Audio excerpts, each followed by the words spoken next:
السلام علیکم، بسم اللہ الرحمن الرحیم۔ عامر گلزار ایڈوکیٹ۔ گروپ میں سب کی ڈیمانڈ یہی تھی کہ جو لیکچرز وغیرہ ہوتے ہیں تو کائنڈلی اس کو مطلب یوٹیوب کا ایک چینل بنا کے تو ان کے اوپر اپلوڈ کر دیا جائے۔ تو اس لیے ایک ایفرٹ کی ہے آج، آپ یہی سمجھ لیں کہ یہ ایک ٹرائل کے طور پہ بھی ہوگا۔ تو ایک چینل ہم نے بنا لیا ہوا ہے۔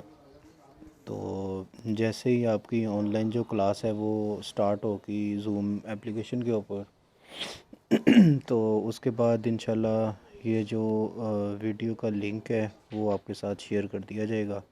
تو کائنڈلی آپ یہ جو چینل ہے اس کو سبسکرائب بھی کر لیں، اور اس کے بعد بیل آئیکن کے اوپر آپ کلک کر لیں تاکہ آپ کو جتنی بھی ویڈیوز ہوں گی ہمارے لیکچر سے ریلیٹڈ وہ ساری آپ کو ملتی رہیں گی۔ تو آج کا جو لیکچر ہے وہ اسلامک ایجوکیشن کا لیکچر 1 ہے۔ تو گروپ کے اندر جب لیکچر دیا تھا تو اس میں سے کافی سارے جو دوست ہیں جنہوں نے پہلے بھی لیکچر اٹینڈ کیا تھا، تو ان کے پاس تو آلریڈی یہ جو چیزیں ہیں یہ سیو ہوں گی۔ تو کائنڈلی آپ سے میری یہ ریکویسٹ ہے کہ جب آپ یہ ویڈیو دیکھیں تو پورے انٹرسٹ کے ساتھ دیکھیں، اور کوئی مطلب جو رجسٹر اور بال پین ہے وہ اپنے پاس رکھیں، جتنی بھی امپورٹنٹ چیزیں ہیں وہ آپ نوٹ کرتے جائیں۔ اور اس کے علاوہ ساری جو چیزیں ہیں وہ ڈسکرپشن کے اندر تو میں ایڈ نہیں کر سکا، لیکن وہ چیزیں میں آپ کو بریفلی بتا دوں گا، وہ آپ کے نوٹ کرنے والی چیزیں ہیں۔ تو چلیں آج کا جو لیکچر ہے اس کو سٹارٹ کرتے ہیں۔ ایکچولی قرآن پاک کے اندر 26 پروفٹس مینشنڈ ہیں۔ سب سے پہلے حضرت آدم علیہ السلام آتے ہیں۔ حضرت آدم علیہ السلام جو ہیں ان کے جو القابات ہیں ان کو ابو البشر بھی کہا جاتا ہے، اور حضرت آدم علیہ السلام کو صفی اللہ بھی کہا جاتا ہے، اور حضرت آدم علیہ السلام کو اللہ تعالیٰ نے علم الاسماء یعنی کہ ناموں کا جو علم ہے وہ عطا کیا تھا۔ اس کے علاوہ حضرت آدم علیہ السلام کو اللہ تعالیٰ نے کم سے کم مطلب 1 لاکھ جو لینگویجز ہیں ان کا نالج دیا تھا۔ تو جب اللہ تعالیٰ نے حضرت آدم علیہ السلام کو بنایا تھا تو سارے فرشتوں کو اللہ تعالیٰ نے حکم دیا تھا کہ آپ آدم علیہ السلام کو سجدہ کریں۔ تو سارے فرشتے جو تھے وہ اللہ تعالیٰ کا حکم بجا لاتے ہوئے سجدہ ریز ہو گئے تھے، لیکن جو ابلیس تھا چونکہ یہ جن تھا، یہ بھی PPSC میں بہت بار کویشچن آیا ہوا ہے کہ جو ابلیس ہے وہ فرشتہ تھا یا وہ جن تھا۔ تو جو ابلیس تھا وہ جن تھا، تو اس نے سجدے سے انکار کر دیا تھا، اور اس کے بعد سزا کے طور پہ اللہ تعالیٰ نے اس کو اپنے جو مطلب فرشتے تھے یا جو ایک اللہ تعالیٰ کا سسٹم تھا اس میں سے اس کو نکال دیا۔ اس کے بعد حضرت آدم علیہ السلام جنت کے اندر رہائش پذیر تھے، تو وہاں پہ بھی ابلیس نے ورگلایا حضرت آدم علیہ السلام کو۔ اللہ تعالیٰ نے منع کیا تھا کہ آپ نے گندم کا جو دانہ ہے وہ آپ نے نہیں کھانا، تو حضرت آدم علیہ السلام سے وہ گندم کا دانہ کھایا گیا۔ تو پھر ان کو جنت سے سری لنکا کے جو کوہ آدم ہے جہاں کے اوپر ان کا مطلب قدم لگا ہوا ہے حضرت آدم علیہ السلام کا نا، تو وہاں پہ ان کو بھیج دیا گیا تھا۔ یہاں پہ مطلب جو اس سے ریلیٹڈ چیزیں ہیں، جو کسی بھی چیز سے لنکڈ چیزیں ہوں گی نا وہ بھی میں آپ کو بتاتا جاؤں گا۔ کہ سری لنکا کا بھی ذکر آیا تو آپ کو یہ بتاتا چلوں کہ سری لنکا کا جو پرانا نام ہے، جو سب سے پرانا نام تھا وہ سر اندیپ تھا۔ 1948 میں انگلینڈ نے سری لنکا کو انویڈ کر لیا اور اس کو کالونی بنا لیا انہوں نے اپنا، اور تب اس کا جو نام ہے وہ سائلون رکھ دیا گیا۔ اور 1972 میں جب یہ جو سری لنکا یہ انڈیپینڈنٹ اسٹیٹ بن گیا تو پھر اس کا جو نام ہے وہ سائلون سے چینج کر کے تو سری لنکا کر دیا گیا تھا۔ تو حضرت آدم علیہ السلام کی جو وائف ہیں ان کا نام حضرت حوا ہے، اور حضرت حوا جو ہیں ان کو مطلب یہ جو کپل ہے نا ان کو انگلش میں ایڈم اینڈ ایو بولتے ہیں۔ تو 300 سال کے بعد ان کی جو ملاقات ہے وہ، چونکہ حضرت حوا جو تھی ان کو سعودی عربیہ کے اندر اللہ تعالیٰ نے رکھا ہوا تھا، تو جو حضرت آدم علیہ السلام تھے یہ سری لنکا میں تھے۔ تو 300 سال کے بعد ان کی جو ملاقات ہے وہ عرفات کا جو میدان ہے وہاں پہ ہوتی ہے۔ عرفات کا جو میدان ہے اس کے بارے میں آپ نے یہ یاد رکھنا ہے کہ 9 ذی الحج کو عرفات کے اندر ایک حج کا رکن ادا کیا جاتا ہے جس کو رکن اعظم بولتے ہیں۔ اس کو وقوف عرفات بھی بولتے ہیں، اس کو رکن اعظم بھی بولتے ہیں۔ مطلب رکن اعظم جو ہے وہ اصل میں وقوف عرفات ہی ہے۔ یہاں پہ ظہرین اور مغربین جو ہیں وہ نمازیں ادا کی جاتی ہیں، اور اس کے بعد عرفات سے مزدلفہ کی طرف رخ کر لیا جاتا ہے۔ تو ان کے جو بیٹے تھے ان میں قابیل ہیں، حابیل ہیں، اور شیت علیہ السلام کا تذکرہ ہمیں ملتا ہے۔ جو شیت علیہ السلام ہے وہ حضرت آدم علیہ السلام کے سب سے ینگیسٹ سن تھے، مطلب سب سے جو چھوٹے بیٹے تھے وہ حضرت شیت علیہ السلام تھے۔ تو جو قابیل ہے اس نے حابیل کو قتل کیا تھا۔ یہاں پہ پرابلم یہ آتی ہے کہ کچھ لوگوں کو یہ پتہ نہیں چلتا کہ حابیل نے قابیل کو یا قابیل نے حابیل کو قتل کیا تھا۔ تو جو قابیل ہے نا، اس نے حابیل کو قتل کیا تھا۔ یہ یاد اس طرح آپ رکھیں گے کہ قاف سے قاتل ہوتا ہے اور قاف سے ہی قابیل کا نام ہے۔ تو قابیل نے حابیل کو قتل کیا تھا۔ ایکچولی یہاں پہ اس دور میں ہوتا یہ تھا کہ دو بچے صبح پیدا ہوتے تھے، ایک میل اینڈ ایک فیمیل۔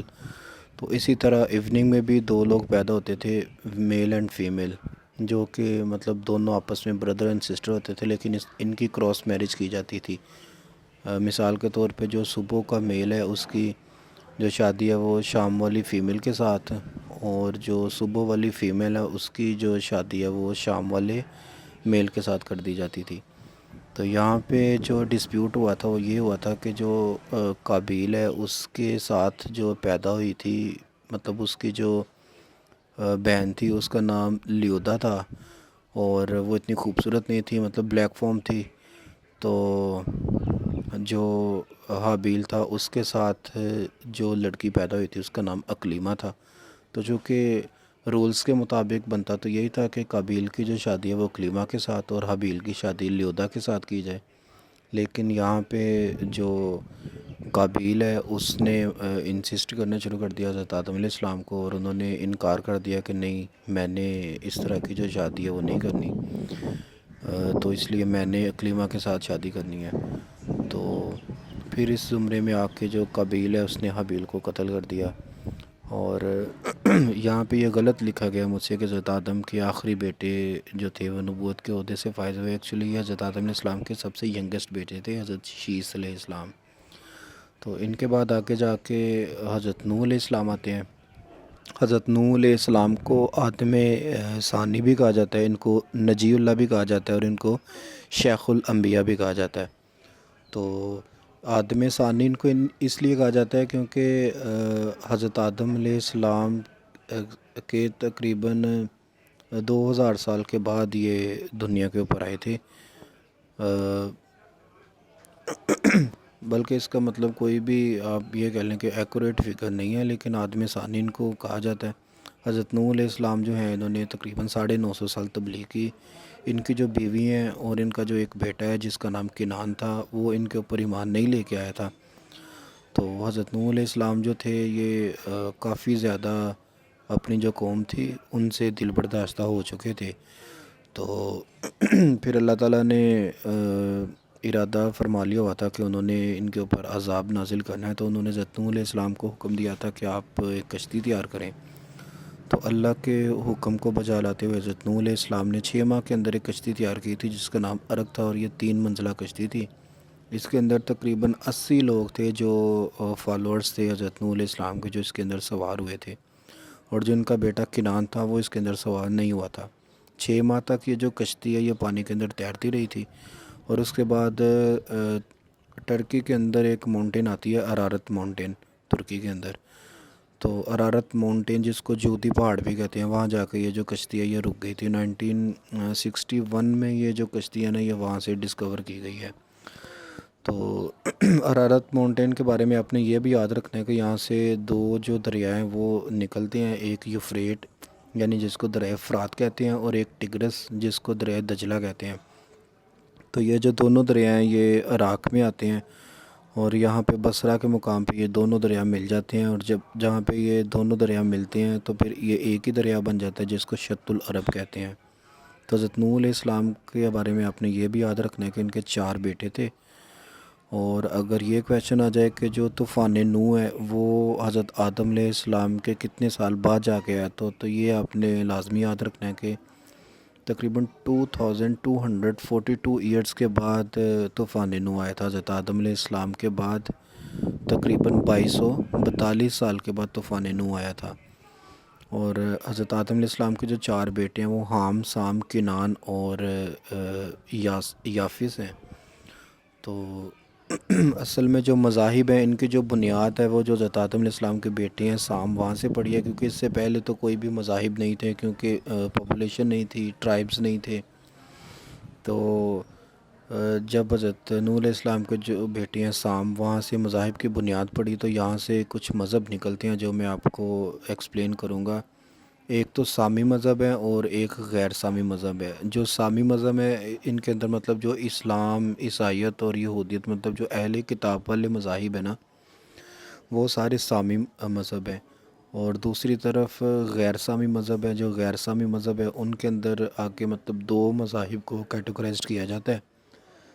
ایک تو ان کے اندر آریائی مذہب آتے ہیں، یہ بت پرست لوگ ہیں، اور ایک ان کے اندر آتے ہیں غیر آریائی، مطلب جو شنٹوازم ہے، یہ جاپان کا مذہب ہے، یہ بھی غیر آریائی ہے۔ زرتش جو آتش کی پوجا کرتے ہیں، آگ کی پوجا کرنے والے۔ اسی طرح کنفیوزم ہے، یہ چائنا کا مذہب ہے۔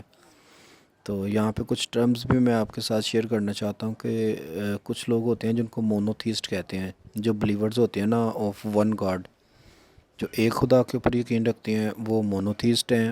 اور اس کے علاوہ کچھ لوگ پولیتھیسٹ ہیں، جو ایک خدا سے زیادہ خداؤں کو مانتے ہیں، وہ پولیتھیسٹ ہیں۔ اور جو تھیسٹ ہوتے ہیں وہ کسی بھی خدا کو نہیں مانتے۔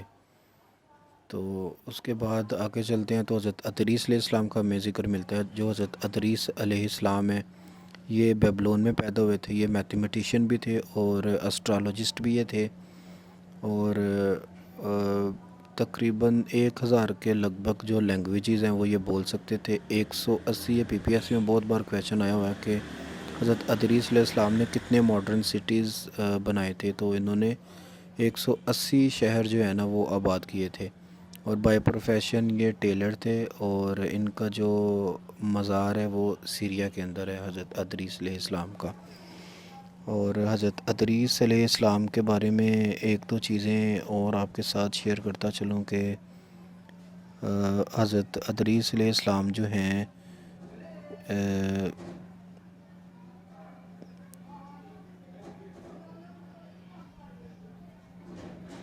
جی وہ میں نے شیئر کر دیا آپ کے ساتھ کہ حضرت ادریس علیہ السلام جو ہیں انہوں نے 180 جو سٹیز ہیں نا وہ انہوں نے آباد کیے تھے۔ تو آگے جا کے ذکر آتا ہے حضرت صالح علیہ السلام کا۔ تو حضرت صالح علیہ السلام کے بارے میں یہ کویشچن بہت بار آتا ہے کہ ان کی جو قوم ہے اس کو کیا کہا جاتا تھا۔ تو حضرت صالح علیہ السلام کی جو قوم ہے اس کو قوم سمود کہا جاتا تھا۔ اور ان کی جو قوم تھی، ان کا ایک واقعہ بڑا مشہور ہے، سورہ فجر کے اندر یہ سارا جو واقعہ نے یہ بیان کیا ہوا ہے اللہ تعالیٰ نے۔ تو ان کی جو قوم تھی ان کی ڈیمانڈ تھی کہ اگر ایک پہاڑ سے ایک بڑی ساری اونٹنی آئے گی اور وہ آتے ساری ایک بچہ جو ہے وہ ڈیلیور کرے گی، تو پھر ہم آپ کے اوپر اور آپ کے خدا کے اوپر ایمان لے آئیں گے۔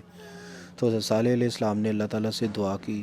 جیسے ہی انہوں نے دعا کی تو اللہ تعالیٰ نے اس دعا کو قبول کرتے ہوئے ایک پہاڑ تھا وہاں سے ایک بہت بڑی مطلب جو اونٹنی ہے شیخ ایمل، اس کو پیدا کر دیا، اور اس اونٹنی نے آتے ساری ایک بچہ ڈلیور کر دیا۔ اور وہ اونٹنی جو تھی وہ مطلب بہت زیادہ ہائٹڈ تھی، اور اس کا جو قد وغیرہ تھا وہ بہت لمبا تھا، اور اس کا جو بچہ پیدا ہوا تھا وہ بھی مطلب تقریباً اس جتنا ہی تھا۔ تو یہاں پہ ایشو یہ ہوا کہ جب وہ اونٹنی آئی تو ان کی جو قوم تھی انہوں نے حضرت صالح علیہ السلام کو بھی ماننے سے انکار کر دیا، اور اللہ تعالیٰ کے اوپر بھی وہ ایمان نہیں لے کے آئے۔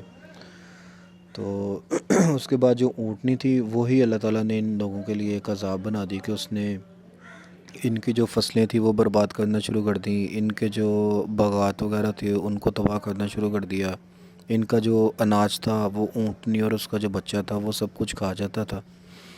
تو ایک دن ایک احمد نامی ایک انسان تھا، اس کو بہت زیادہ غصہ آ گیا، تو غصے میں آ کے نا اس نے اونٹنی کی جو ٹانگیں ہیں نا وہ کاٹ دیں۔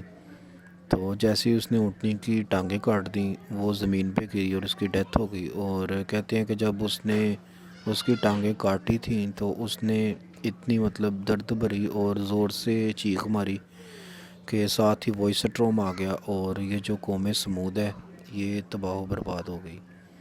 تو اس کے بعد حضرت شعیب علیہ السلام کا ذکر آتا ہے۔ تو حضرت شعیب علیہ السلام کو شیخ الانبیاء بھی کہتے ہیں اور خطیب الانبیاء بھی کہتے ہیں۔ حضرت ادریس علیہ السلام کا ذکر آیا تھا تو وہاں پہ آپ یہ بھی کائنڈلی ضرور ایڈ کر لیجئے گا کہ ان کو نجیب اللہ بھی کہتے ہیں۔ تو حضرت شعیب علیہ السلام کو شیخ الانبیاء خطیب الانبیاء کہتے ہیں۔ ان کی قوم کے اوپر ناپ تول کی کمی کی وجہ سے عذاب نازل کیا گیا تھا۔ عذاب نازل کرنے سے پہلے ان کی جو بینائی تھی، چونکہ انہوں نے دعا کی تھی اللہ تعالیٰ سے کہ میری جو قوم ہے اس کے اوپر جب عذاب آئے گا تو میری جو بینائی ہے نا وہ مجھ سے واپس لے لی جائے، تو اللہ تعالیٰ نے ان کی دعا قبول کی اور ان کی بینائی واپس لے لی۔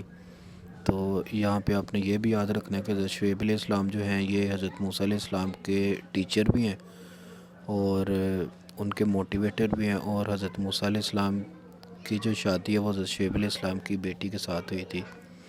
آگے حضرت موسیٰ علیہ السلام آ جاتے ہیں تو یہ ایجپٹ کا ایک چھوٹا سا علاقہ جس کو گوش کہتے ہیں، وہاں پہ یہ پیدا ہوئے تھے۔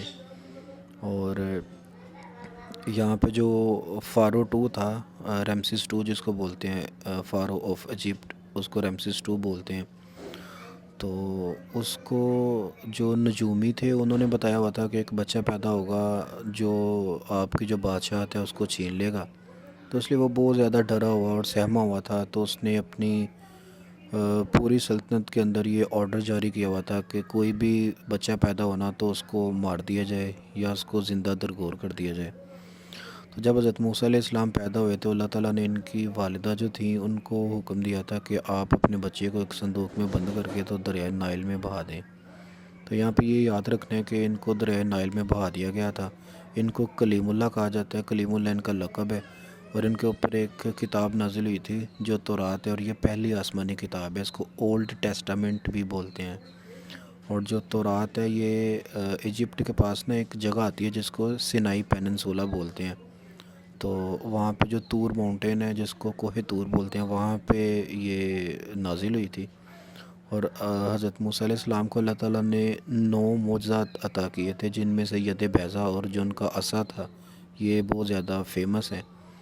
اور جو فرعون کی وائف تھی اس کا نام تھا آسیہ بنت مزاحم، انہوں نے حضرت موسیٰ علیہ السلام کی پرورش کی تھی۔ اور حضرت موسیٰ علیہ السلام کے بارے میں یہ کویشچن بہت بار آتا ہے کہ انہوں نے کون سا جو سمندر ہے وہ کراس کیا تھا، تو انہوں نے ریڈ سی کراس کیا تھا، عصا مارا تھا تو 11 راستے بنے تھے، یہ بھی آپ نے یاد رکھنا ہے۔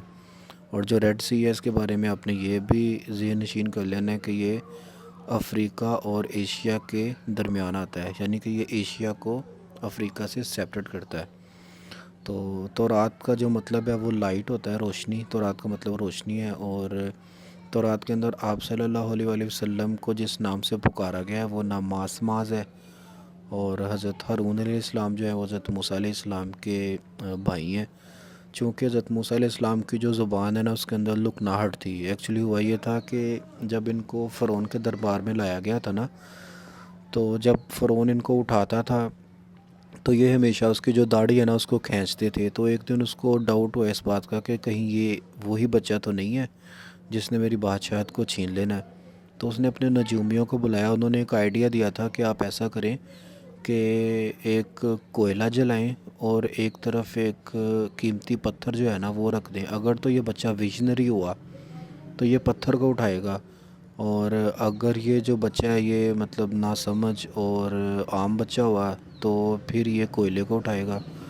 تو انہوں نے ایسے ہی کیا۔ تو حضرت موسیٰ علیہ السلام جو ہیں وہ جا تو مطلب پتھر کی طرف ہی رہے تھے، لیکن اللہ تعالیٰ نے فرشتے کو بھیج دیا، تو انہوں نے حضرت موسیٰ علیہ السلام کا جو ہاتھ ہے وہ کوئلے کے اوپر رکھ دیا، اور انہوں نے جو کوئلہ ہے نا وہ اپنے منہ کے اندر ڈال لیا تھا، جس کی وجہ سے ان کی زبان کے اندر لکناہٹ آ گئی۔ تو چونکہ یہ مطلب اچھے سپیکر نہیں تھے، مطلب لوگوں کو جب یہ تبلیغ وغیرہ کرتے تھے تو ان کو صحیح طرح سے سمجھ نہیں آتی تھی، تو اس لیے انہوں نے دعا کی تھی کہ جو میرے بھائی ہیں نا ان کو بھی نبوت کے عہدے کے اوپر فائز کر دیا جائے۔ تو اللہ تعالیٰ نے ان کی دعا قبول کی، اور حضرت ہارون علیہ السلام کو بھی اللہ تعالیٰ نے نبوت عطا کر دی۔ تو یہ بہت اچھے سپیکر تھے۔ اور حضرت موسیٰ علیہ السلام جو ہیں یہ قرآن پاک کے اندر سب سے زیادہ بار ان کا نام مینشن کیا گیا ہے، 135 مرتبہ قرآن پاک کے اندر یہ مینشنڈ ہے۔ اور ایکچولی حضرت موسیٰ علیہ السلام جو ہیں انہوں نے